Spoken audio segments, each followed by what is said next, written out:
देश के राष्ट्रपति इरफान अली पीएम मोदी को देख खुशी से भावुक हो गए और 15 सेकंड तक पीएम मोदी से गले मिलते रहे। क्या मजे की बात है यार, this is international relations. Pakistan ने 75, 76, 77 साल आलम इस्लाम को मजहब का चूरन बेचा, ठीक है जी। मजहब का चूरन बेच के आज तमाम इस्लामिक मुल्क जो है दे टर्न टुवर्ड्स इंडिया, तमाम ममालिक they turn towards India, India की तरफ मुड़ गए। यहाँ 40% जनता जो है वो भारतीय मूल की है। वो सभी भारत को मातृभूमि के तौर पे देखते हैं।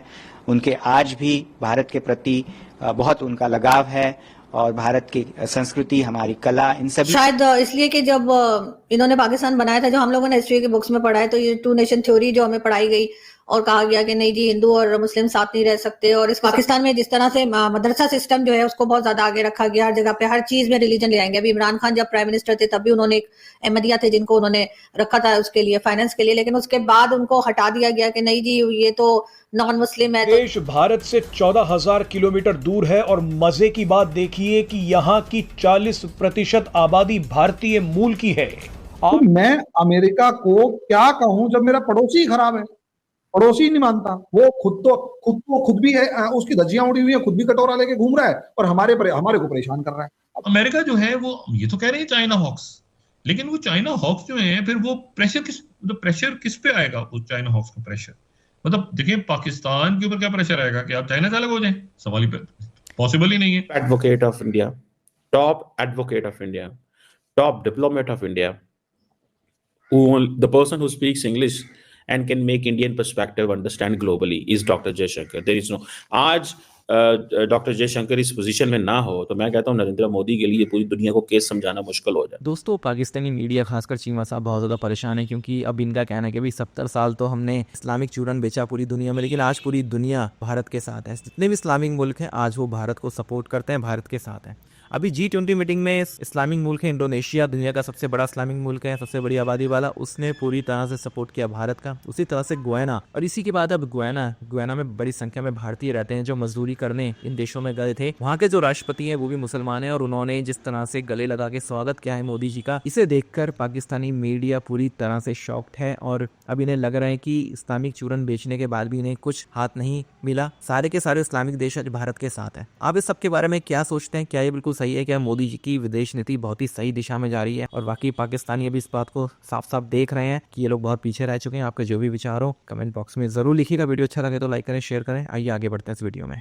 इंडोनेशिया के अंदर जब इंडोनेशिया के मौजूदा जो प्रेसिडेंट हैं प्रबोवो सुबियांतो, जिन्होंने भी रिसेंटली हेल्प उठाया, इससे पहले आपको पता है जोको विडोडो थे।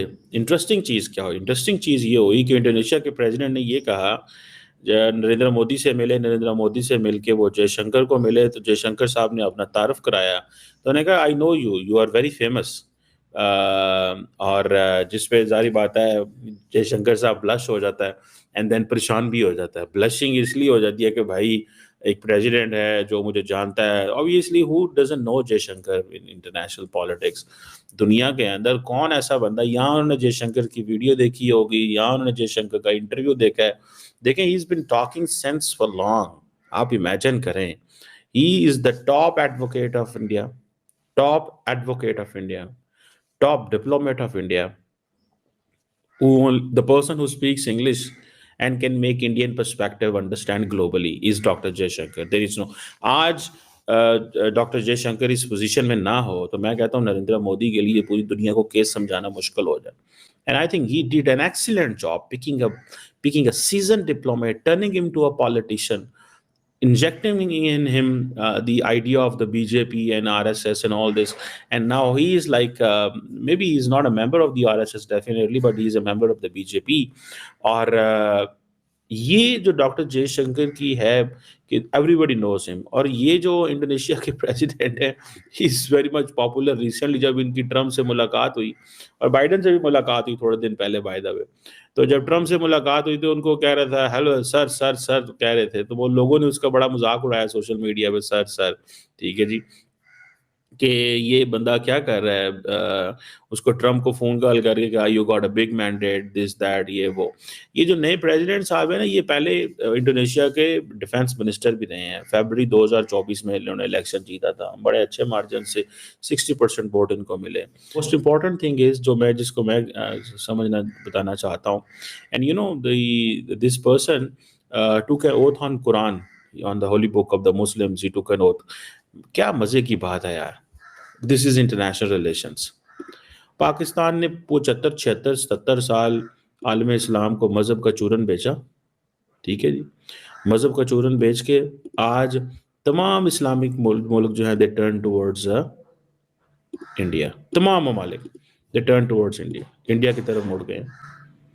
आप इसी से अंदाजा लगा लें, इसी से अंदाजा लगा लें that how come they are going to make an impact globally. वो कैसे इम्पैक्ट कर रहे हैं ग्लोबली, ठीक है। मैं तो जस्ट इसी से इसको अंडरस्टैंड करें कि वो कैसे दुनिया में इम्पैक्ट डाल रहे हैं, ठीक है ना जी। कि वो नोबडी एवर थॉट कि जी इंडोनेशिया जो है वो जो कि बड़ा इम्पोर्टेंट कंट्री है, वो इंडिया के साथ ऐसे दोस्त होगा, मलेशिया ऐसे दोस्त होगा, यूएई ऐसे दोस्त होगा, सऊदी अरब ऐसे दोस्त होगा। ये देखिए, ये पाकिस्तान की नाकामी है ना, और मैं समझता हूँ कि ये नाकामी भी है और बेवकूफ़ भी हमने बड़ी देर दुनिया को बनाया। वो टॉकिंग अबाउट जयशंकर साहब। अब जयशंकर साहब जो है ना, उसको वो जैसे कहते हैं ना, कौन नहीं जानता, हर बंदा जानता है। और ये सारी बात है, कई दफ़ा आपके बॉस को नहीं अच्छा लगता कि मेरे जो सबॉर्डिनेट है या जयशंकर की इतनी तारीफ हो रही है, मेरी तारीफ नहीं। और मोदी साहब क्योंकि थोड़ा अपनी तारीफ करना पसंद करते हैं, कराना भी पसंद करते हैं। हर बंदे की पर्सनालिटी होती है। नरेंद्र मोदी की ऐसी पर्सनालिटी है कि वो पसंद करता है कि उनकी तारीफ की जाए, उनकी तारीफ की जाए, उनके बारे में बात की जाए, उनको एयोलॉजाइज किया जाए। There are people who like it, and Jaishankar is one of that who understand Narendra मोदी's position. When Jaishankar received Narendra Modi in Beijing and Washington as a chief ministers, तो नरेंद्र, उनको पता था कि ये क्या हो रहा है, basically what is going on. So ये जो आप समझ लें कि G20 की साइडलाइन पे मिलना, नरेंद्र मोदी के सामने जयशंकर की तारीफ होना, it means all the work Jaishankar is doing, उसके ऊपर स्टैंप लग गई कि देखो ये जो बंदा काम कर रहा है। 1947 से पहले की बात करें, जैसे आपके भी बड़े शो डीएनए पे आते हैं कि भाई अगर डीएनए की भी एक बात हो तो कहीं ना कहीं हमारा डीएनए मैच करता है। लेकिन जो थिंकिंग भारतीय लोगों की है, चलो ये तो मोदी साहब एक बहुत बड़े लीडर के तौर पर दुनिया में माने जाते हैं, पहचाने जाते हैं। उनकी एक बड़ी स्ट्रॉन्ग फॉरेन पॉलिसी है, उनकी फॉरेन मिनिस्ट्री बहुत ज्यादा स्ट्रॉन्ग है, जिसमें डॉक्टर एस जयशंकर की रिप्रेजेंटेशन हमेशा हाईलाइट होती है, वो एक अलग चीज है। लेकिन हम अगर भारतीयों की बात करें, इंडियंस की बात करें, तो उनके जो माइंड सेट है अपनी कंट्रीज को लेके, जिस तरह से वो सोचते हैं, जिस तरह से एक मोदी साहब की एफर्ट से तो इंडिया इतना आगे नहीं बढ़ा जा रहा है। हर इंडियंस का इंडिविजुअली भी कोई ना कोई पार्ट रहता है। और दूसरी जाने पाकिस्तान, आपको लगता है कि 1947 से पहले हम सब इकट्ठे रहते थे? ये इतने 76-77 सालों का इतना बड़ा फर्क कैसे हो गया?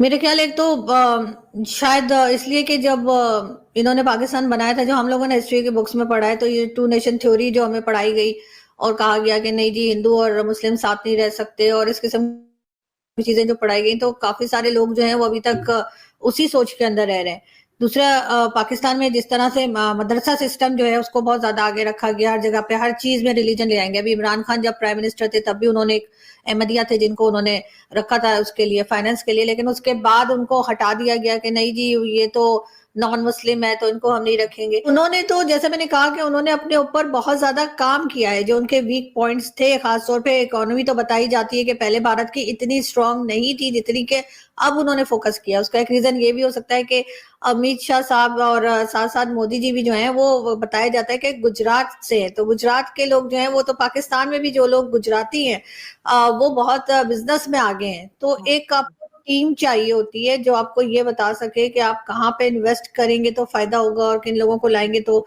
फायदा होगा। शायद इस वजह से भी वो आगे की तरफ हमें बढ़ते हुए दिखाई